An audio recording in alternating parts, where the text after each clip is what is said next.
జనసేన సభలో పవన్ కళ్యాణ్ చేసిన కామెంట్స్ ఇప్పుడు వైరల్ అవుతున్నాయి. ఎప్పుడు చూసినా చాలా బుక్స్ చదివానని చెప్తూ ఉంటారు. కవులు, కళాకారులు, సాహిత్యం ఇట్లాంటిదే మాట్లాడుతూ ఉంటారు. కానీ రాయప్రోలు సుబ్బారావు గారు చెప్పిన మాటని గురజాడ అప్పారావు గారు చెప్పారని చెప్పి స్టేజ్ మీద అగ్రెసివ్‌గా ఆయన చేసిన స్పీచ్ ఇప్పుడు వైరల్ అవుతుంది. ఏమంటారు సార్ దాని గురించి? పవన్ కళ్యాణ్ కొన్నిదెల అతను ఒక సినిమా తీశాడు 'అజ్ఞాతవాసి' అని. 'అజ్ఞాతవాసి' సినిమా తీస్తే గాని మనవాడు మాత్రం నిత్య అజ్ఞాని. ఎప్పుడైనా గాని, ఏ విషయమైనా గాని. మీకో విషయం తెలుసో లేదో, పవన్ కళ్యాణ్ గారు ఏం మాట్లాడినా గాని, ఎప్పుడు మాట్లాడినా గాని, ఏదరు గజనీ టైపులో మాట్లాడింది మరిచిపోయి దానికి కరెక్ట్‌గా ఆపోజిట్‌గా మాట్లాడతాడు. ఎందుకంటే ఒకటి చెప్తాను నేను అసలు నాకు కులం, మతం లేదంటాడు. కానీ అదే టైంలో మళ్ళా కులాలు, మతాలు కనీసం కుల భావనన్నా పెట్టుకోండి అంటాడు. లేదు మా నాన్న పెద్ద కమ్యూనిస్టు, అసలు కరుడుగట్టిన కమ్యూనిస్ట్ అంటాడు.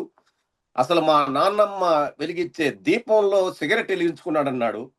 మళ్ళీ తర్వాత మా ఇంట్లో రామనామం అంటాడు. ఇట్లాంటివి కొల్లలుంటాయి. ఆయన మరి ఆ 6%కి ప్రాతినిధ్యం వహిస్తూ 100% సైక్రేట్ అని చెప్పుకునే పవన్ కళ్యాణ్ గురించి ఎన్నైనా చెప్పుకోవచ్చు. ఒక ఆటలో ఏమి ఇప్పుడు మామూలుగా ఆయన 2 లక్షల పుస్తకాల విషయంలో మళ్ళీ పప్పులో ఎన్ని సార్లు వేస్తావురా పప్పులో కాలు బాయి ఇంతకంటే ఇంతకంటే ఘోరంగా ఉండదు అనుకున్నప్పుడల్లా ప్రతి ఒక్కసారి మనోడు వచ్చి వాడికి ఆడే వెర్రి పుష్పం అయిపోతుంటాడు. That's the common thing. ఇప్పుడు అంత పెద్ద సభ పెడుతున్నాడు, మీటింగ్ పెడుతున్నాడు, ఇన్నిసార్లు తప్పులు జరిగినాయి, కనీసం సరిదిద్దు అసలు చదువు రాసుకున్నది పేపర్ అని సరిదిద్దుకోలేడు. పరిపాలనా విధానాలలో ఇంతవరకు సూపర్ 6 లో ఇన్ని హామీలు ఇచ్చారు కదా, సేమ్ అదే అనుకుంటున్నాడేమో, మేమేమి ఇవ్వలేదంటాడేమో. నువ్వు చెప్తాను, ఏ దేశమేగినా ఎందు కాలిడినా పొగడరా నీ తల్లి భూమి భారతిని అనేది ఒక అయినా అది సమయము కాదు, సందర్భము కాదు. ఇదేమి ఇండియా లెవెల్లో మీటింగ్ జరగట్లేదు, ది ఇండిపెండెన్స్ డే కాదు, లేకంటే ఏదో ఒక దేశానికి సంబంధించిన మీటింగ్ కాదు. ఇది ఒక పార్టీకి సంబంధించిన మీటింగ్. దాంట్లో ఈడంతా ఆవేశం అయిపోయి ఉద్వేగభరితం అయిపోయి చెప్పనవసరం లేదు. ఇప్పుడు ఏదో ఆయనేమి ఇండియా వాళ్ళందరినీ ఉద్దేశించి ఏం చేయడం లేదు. వాళ్ళ పార్టీ అదే ఆ 2 జిల్లాల పార్టీ 6% ఉన్న జనాల కోసం ఉద్దేశించాలి. పిల్ల పిత్రేసుగాళ్ళకి ఏదో ఒకటి చెప్పాలి. అంతేగాని నువ్వు ఆవేశపడిపోయి ఆవేశంలో పుసుక్కున అంత మాట అనేసాడు. ఏది మన అది ఆ కవిత అంటే అది రాసింది ఎవరు? రాయప్రోలు సుబ్బారావు గారు. అది కాకుండా గుడిజార అప్పారావు అని చెప్పేశాడు. ఆడికి అయిపోయింది. ఇది కాదు, మా అమెరికాకు వచ్చాడు, అబ్బో చాలా యాక్సెంట్ ఇంగ్లీష్ మార్చి లాస్ట్కి బల్బు కనిపెట్టి న్యూటన్ అని చెప్పాడు. థామస్ ఆల్వా ఎడిసన్ అది యాక్చువల్ గా. నిజంగా బా తెలుసా నీకు? అది మీకు తెలీదా? Same thing. మళ్ళీ ఇంకోసారి భగత్ సింగ్ ఊరేసుకొని చచ్చిపోయాడని చెప్పాడు. వీడి మాటలంటే ఊసరులు ఊరేసుకుంటాయి. వీడు మార్చే రంగులు, వీడు మాట్లాడే మాటలు చూస్తే ఊసరులన్నీ వెళ్ళి ఊరేసుకుంటాయి. అంత ఘోరమైన సి అజ్ఞానం అనేది పుంఖాలుగా ఉంటుంది మన బ్రెయిన్ లో. కానీ యాక్చువల్గా అతనికి ఆత్మన్యూన్యతా భావం ఉంది. ఎందుకంటే తను 3వ కొడుకు ఏదో 4వ వాడు 5వ వాడు పుట్టాడు, కడబుట్టాడు కాబట్టి వాడికి చదువు అబ్బలేదు. ఏం చేయాలా దిక్కు తెలుసుకున్నాం అంటే చిరంజీవి గారు ఇంకా ఆ రోజుల్లో డబ్బులు కోటీశ్వరులు అప్పటికే. వాళ్ళు ఈజ్ అ కోటీశ్వరుడు ఫ్యామిలీ, నాట్ దిస్ గాయ్.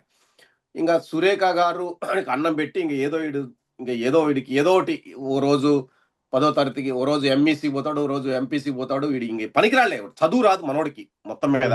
ఈయన కరాటేలు జరిపించడం ఇవన్నీ మామూలే జరుగుతుంటాయి. కరాటే బోరా, లేకంటే ఏదన్నా మార్షల్ ఆర్ట్స్ నేర్చుకో, లేకంటే యాక్టింగ్ నేర్చుకో అని చెప్పిండాడు. ఇది ఏది చేయకుండా అట్లా పడిపోయినాడు అచేతనంగా ఇంట్లో, పనికిరాని విధవలాగా. ఇంకా వాడికి ఏదో టైం బాగుండింది. చిరంజీవి గారు అప్పటికే ఒక మంచి ఒక స్థానంలో ఉన్నారు, మరియు సోషల్ స్టేటస్ అంటే ఆ కులం అప్పటికే కులభావన వచ్చింది కాబట్టి వీన్ని కొద్దిగా మోసారు. ఏదో దశ తిరిగి మనోడు అలా అయ్యాడు. అలా అయింది.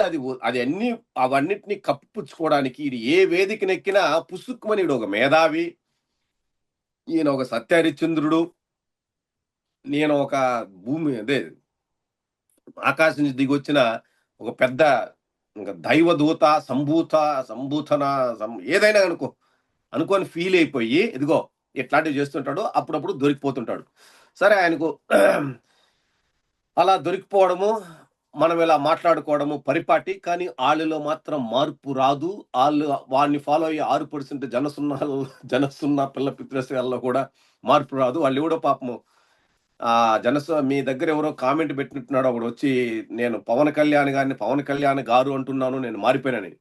ఉమ్, నాకే నోరు నొస్తాంది ఎందుకులే అనడం అని చెప్పి వదిలేశాను. ఉమ్. పావలా అని అనలేదని వాడే చెప్పాడు.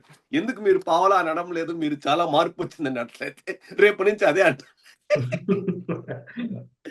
ఓకే. పావలా నాలెడ్జ్ తోనే ఇలా మొత్తానికి అందరికీ నవ్వులు పండిస్తున్న పవన్ కళ్యాణ్ గారికి హ్యాట్స్ ఆఫ్. అంటే ఒక లీడర్ అనే పర్సన్ ఎవరైనా సరే 90% స్టేజ్ మీదకి ఎక్కే ముందు ఎవరో ఒకరు రాసిచ్చిన స్క్రిప్టో లేదంటే వాళ్ళే ముందుగా రాసుకున్న స్క్రిప్టో తీసుకొని ఎక్కుతారు సార్. చాలా మంది ఎందుకంటే స్పీచ్ ఇస్తున్న టైంలో ఏదైనా మర్చిపోవచ్చు, కొన్ని కొన్ని గుర్తుకు రాకపోవచ్చు అని. ఈ లెక్కను చూసుకుంటే జగన్ మీటింగ్ పెట్టిన చాలా సార్లు కూడా ఆయన తప్పులు మాట్లాడిన సిచ్యువేషన్స్ ఉన్నాయి, ట్రోల్స్ అయిన సిచ్యువేషన్స్ ఉన్నాయి కదా.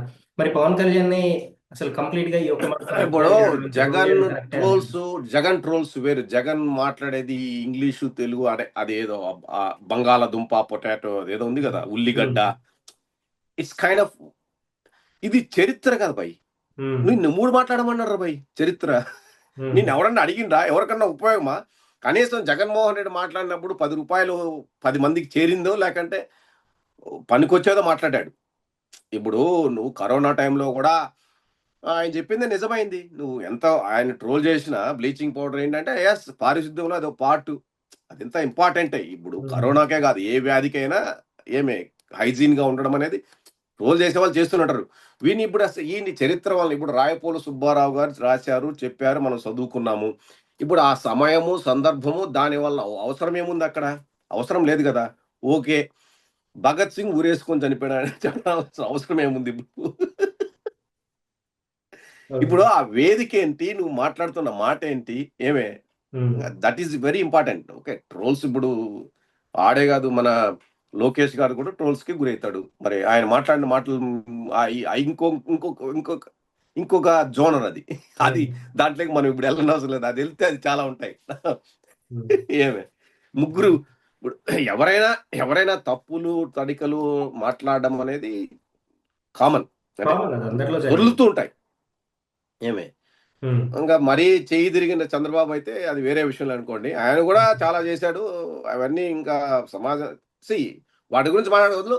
ఎంత ఆవేశంగా ఊగిపోయి నాకు నేనే గొప్ప 2 లక్షల పుస్తకాలు చదువుకున్నాను. ఇప్పుడు జగనేమి నేనేమి విద్వాంసుడు, నేను ఇంగ్లీషు నేనేదని చెప్పడు కదా. ఆయన వీళ్ళలాగా చెప్పుకోడు కదా. ఇతను దొరికిపోతున్నాడు. ఎందుకంటే ఇతను అట్లా ఫీల్ అవుతున్నాడు కదా, చెప్తున్నాడు కదా, నేనే అంతా, నేనే తానై గతుకుల రోడ్లో పోతున్నాను ఒకడే అన్నాడు. ఒకడే ఇప్పుడు 175 సీట్లకు ఇవన్నీ చాలా వస్తాయి. ఇప్పుడు ఐ థింక్ ఈ టాపిక్ మనకు అప్రస్తుతము. అతని యొక్క ఇదే రాయపోలు సుబ్బారావు వర్సెస్ గురుజాడ అప్పారావు, పావలా ముప్పావలా టైప్ లో ఉంది. నాలెడ్జి అందరికి రూపాయి ఉంటది. మనోడికి అప్పుడప్పుడు ముప్పావలా వరకు ఉంటది, లేదంటే పావలా వరకు ఉంటది. పావలా ఇస్ గ్యారంటీ.